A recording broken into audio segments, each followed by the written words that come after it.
ओम शांति। 19 अगस्त 2022 साकार बाबा के महावाक्य। बाबा कहते, मीठे बच्चे, अभी तुम्हें सारे विश्व के आदि मध्य अंत की रोशनी मिली है। तुम ज्ञान को बुद्धि में रख सदा हर्षित रहो।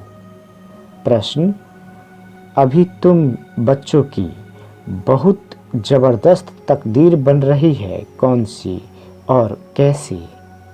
उत्तर, अभी तुम श्रीमत पर चल 21 जन्मों के लिए बाप से बेहद का वर्षा ले रहे हो। श्रीमत पर तुम्हारी सब मनोकामनाएं पूरी हो रही है। ये तुम्हारी जबरदस्त तकदीर है। तुम 84 जन्म लेने वाले बच्चे ही चक्र लगाकर अभी ब्राह्मण बने हो, फिर देवता बनेंगे। ऊंची तकदीर तब बनती है जब बुद्धि योग बल और ज्ञान बल से माया रावण पर जीत पाते हो। तुम्हारी बुद्धि में है कि हम बाप के पास आए हैं अपनी तकदीर बनाने, अर्थात लक्ष्मी नारायण पद पाने। आज का गीत तकदीर जगाकर आई हूँ। ओम शांति। ये भगवान की पाठशाला है। यहाँ है ही भगवान वाच बच्चों प्रति। गीत की पहली लाइन है, तकदीर जगाकर आई हूँ। इस ईश्वरीय पाठशाला व बेहद बाप की पाठशाला में भगवान तो एक को ही कहा जाता है। भगवान अनेक नहीं होते हैं। सभी आत्माओं का बाप एक है। अब एक बाप और अनेक बच्चों का ये संगठन व मेला ज्ञान सागर और ज्ञान नदियाँ। पानी के सागर को ज्ञान सागर नहीं कहेंगे। ज्ञान सागर से ये ज्ञान नदियाँ निकलती है। उनका ये मेला है, वह है भक्ति, ये है ज्ञान। ज्ञान को कहा जाता है ब्रह्मा का दिन, सतयुग त्रेता और भक्ति है रात, द्वापर कलयुग। सतयुग त्रेता में है ही सद्गति, सुख धाम में जाना होता है। सद्गति तो एक बाप ही करेंगे, वह है सद्गति दाता। तुम्हारी अब सद्गति हो रही है, अर्थात पतित से पावन बन रहे हो। राजयोग सीख सतो प्रधान से सतो प्रधान बन रहे हो।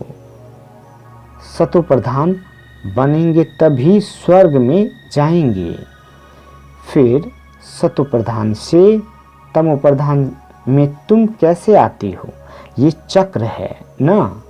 बाबा कहते, भारत स्वर्ग था, उसमें लक्ष्मी नारायण का राज्य था। अभी तक भी मंदिर आदि बनाते रहते हैं। सतयुग में ये थे जरूर, अभी तो कलयुग है। सतयुग में यथा राजा रानी तथा प्रजा पावन थे। लक्ष्मी को महाराजा, लक्ष्मी नारायण को महाराजा महारानी कहा जाता था। बचपन में वह महाराज कुमार श्री कृष्ण और महाराज कुमार राधे ही महाराज कुमारी राधे थी। आज कहते हैं श्री कृष्ण जन्माष्टमी है। अब अष्टमी क्यों कहा है? शास्त्रों का भी जो सार है वो तुमको समझाया जाता है, चित्रों में भी दिखाते हैं। कृष्ण की नाभि से ब्रह्मा निकला, ऐसे नहीं। विष्णु बैठ ब्रह्मा द्वारा शास्त्रों का सार समझाते हैं, नहीं। परम पिता परमात्मा शिव परम धाम से आकर ब्रह्मा तन का आधार ले तुमको ये राज समझाते हैं।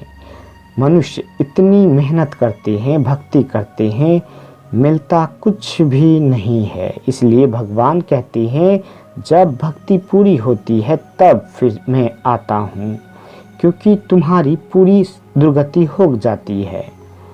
सतयुग त्रेता में तो तुम अपना राज्य भाग पाते हो, सूर्यवंशी चंद्रवंशी फिर तुम गिरते जाते हो।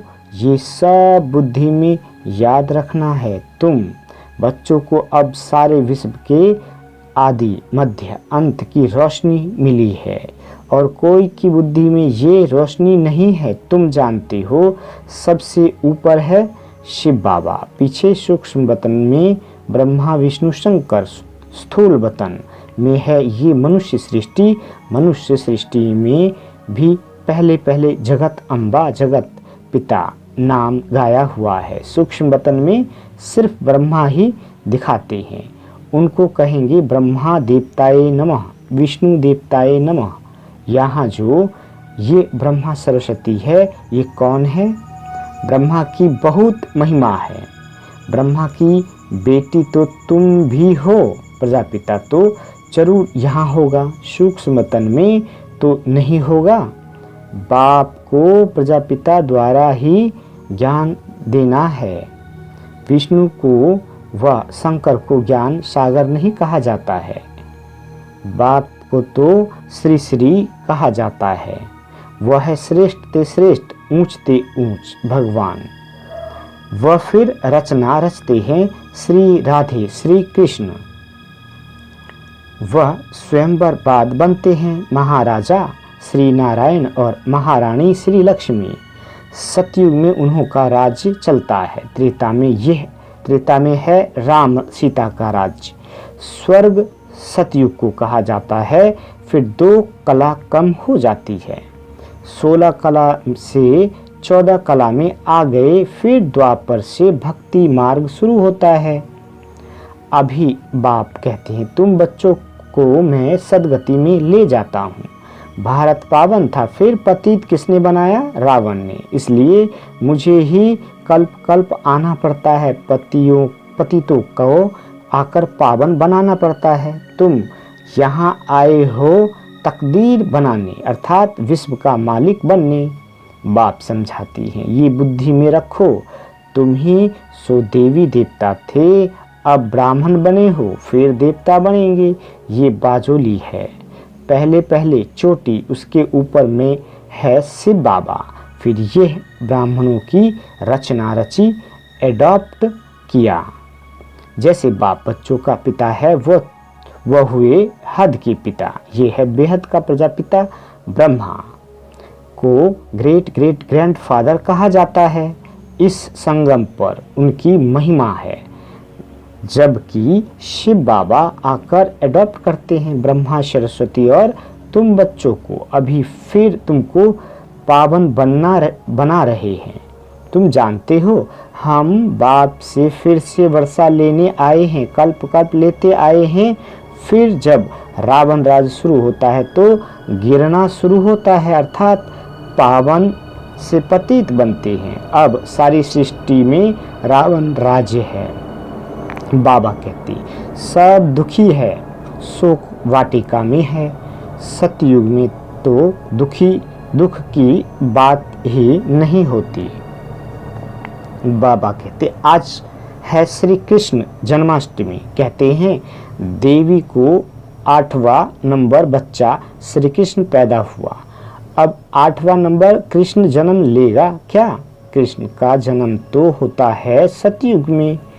वह वैकुंठ का फर्स्ट प्रिंस है। उन्हें फिर द्वापर में ले गए हैं, तो ये गपोड़ा हुआ ना। अब तुम बच्चे जानते हो कि अभी वह आत्मा अंतिम जन्म में पढ़ रही है। सतयुग में कृष्ण के माँ बाप को 8 बच्चे तो होते नहीं है। ये शास्त्र भी ड्रामानुसार सब पहले से ही बने हुए हैं। अब बाप सभी शास्त्रों का सार समझाते हैं। भगवान वाच तुमको ये ज्ञान सुनाते हैं। इसमें गीत व श्लोक आदि की बात नहीं। बाबा कहती ये तो पढ़ाई है, बाकी ये शास्त्र आदि सब भक्ति मार्ग की सामग्री है। भक्ति शुरू होने से ही पहले से बाबा का सोमनाथ मंदिर बनाते हैं।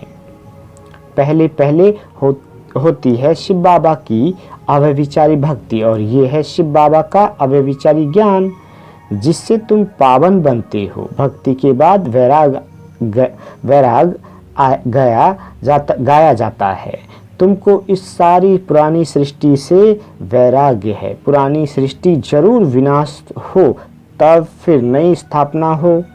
ये वही महाभारत लड़ाई है जो कल्प पहले भी हुई थी। मुसल आदि नेचुरल कैलेमिटीज जो हुई थी वह फिर होनी है। देवताएं कभी पति दुनिया पर पैर नहीं रखते हैं, महालक्ष्मी का आह्वान करते हैं, हर वर्ष उससे धन मांगते हैं। लक्ष्मी नारायण दोनों इकट्ठे हैं। महालक्ष्मी को 4 भुजा दिखाते हैं, दीप माला पर उनकी पूजा करते हैं। हर वर्ष भारतवासी भीख मांगते हैं। ये है विष्णु के 2 रूप। मनुष्य इन बातों को कोई जानते नहीं। इस समय है प्रजापिता आदि देव और जगत अम्बा आदि देवी। अभी श्रीमत पर तुम्हारी सब मनोकामनाएं पूर्ण होती है। 21 जन्मों के लिए तुम राज्य भाग लेते हो। ये ब्रह्मा है साकारी पिता और शिव बाबा है निराकारी पिता। वर्षा तुमको उनसे मिलना है, वह है स्वर्ग का रचयिता। तुम 21 जन्मों के लिए वर्षा पा रहे हो। कितनी जबरदस्त तकदीर है, ये भी जानते हो। आएंगे यहाँ वही जिन्होंने 84 जन्मों का चक्र लगाया है, वही आकर ब्राह्मण बनेंगे। ब्राह्मण ही फिर देवता बनेंगे। बाबा कहते अभी तुम बच्चे किसकी जयंती मनाएंगे? तुमको लक्ष्मी नारायण की मनानी पड़ेगी ज्ञान सहित। वह छोटेपन में है। राधे कृष्ण तो दोनों की मनानी पड़े। सिर्फ कृष्ण की क्यों? वो तो कृष्ण को द्वापर में ले गए हैं। राधे और कृष्ण दोनों अलग अलग घर के हैं, फिर मिलते हैं तो दोनों की इकट्ठी मनानी चाहिए। नहीं तो समझते नहीं है कि कृष्ण का जन्म कब हुआ। तुम अब समझते हो, कृष्ण का जन्म सतयुग आदि में हुआ था। राधे का भी सतयुग आदि में कहेंगे करके 2-4 वर्ष का अंतर होगा। तुम्हारे लिए सबसे सर्वोत्तम तो है शिव जयंती। बस मेरा तो एक शिव बाबा, दूसरा न कोई। तुम अब देवता बन रहे हो, लक्ष्मी नारायण राम सीता बन रहे हो। ये भी समझाया है। राम सीता को क्षत्रिय चंद्रवंशी क्यों कहा जाता है? जो नापास होते हैं वह चंद्रवंशी घराने में आते हैं। ये है माया के साथ युद्ध। रावण पर विजय प्राप्त करते हो। इस युद्ध के मैदान में बाबा कहते बाकी पांडवों कौरवों की लड़ाई है नहीं। तुमको माया पर जीत पानी है। बाप आत्माओं को कहते हैं मामेकम याद करो तो तुम्हारे विक्रम विनाश होंगे और माया पर जीत हो जाएगी।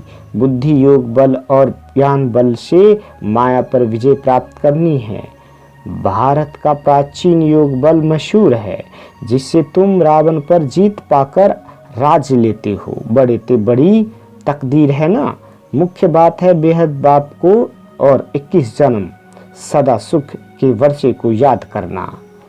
सेकंड में स्वर्ग की बादशाही जब तक बाप की पहचान बुद्धि में नहीं बैठती है तब तक समझ नहीं सकेंगी। यहाँ कोई साधु संत आदि नहीं है, ना कोई गीता शास्त्र आदि सुनाते हैं। जैसे साधु लोग सुनाते हैं, गांधी भी गीता सुनाते थे और फिर गाते थे पतित पावन सीताराम। अब सीता तो भगवान ने गाई। अगर गीता का भगवान अब गीता तो भगवान ने गाई। अगर गीता का भगवान कृष्ण था तो फिर राम सीता को क्यों याद करते थे? वास्तव में सीताएं तुम हो, राम है निराकार भगवान। सभी भगत है, पुकारते हैं हे राम हे भगवान, आप आकर हम सीताओं को पावन बनाओ।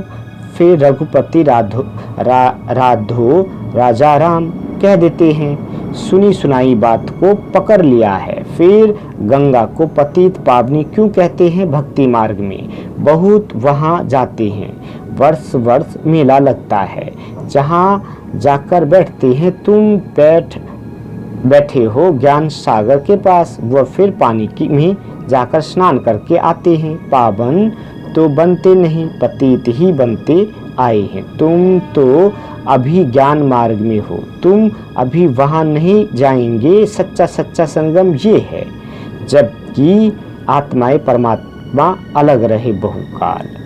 परम पिता परमात्मा से बहुत समय से कौन बिछड़ते हैं?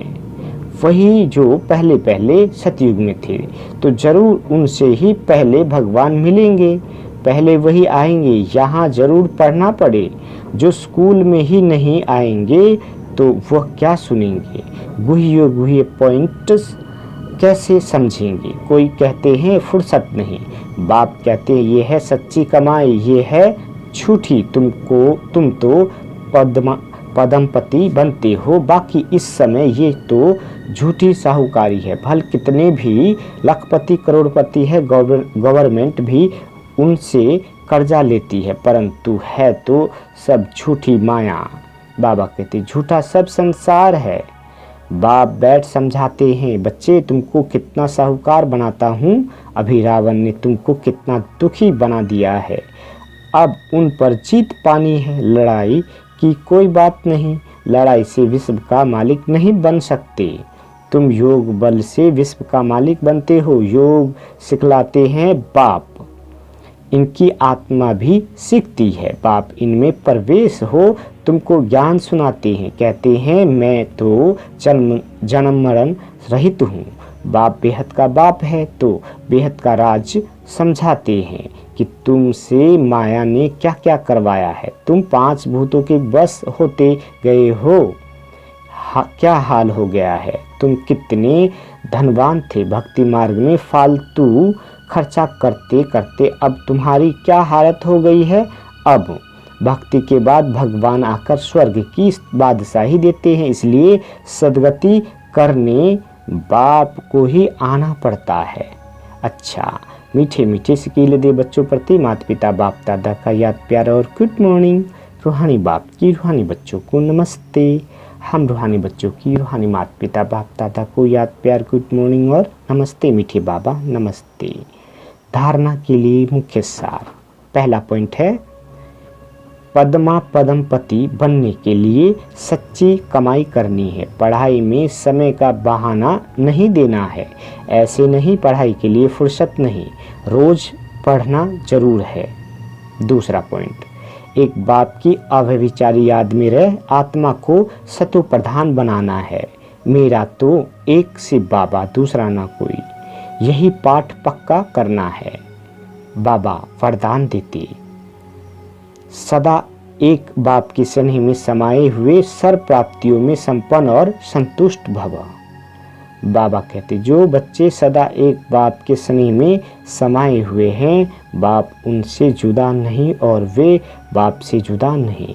हर समय बाप के स्नेह के रिटर्न में सर्व प्राप्तियों से संपन्न और संतुष्ट रहते हैं, इसलिए उन्हें और किसी भी प्रकार का सहारा आकर्षित नहीं कर सकता।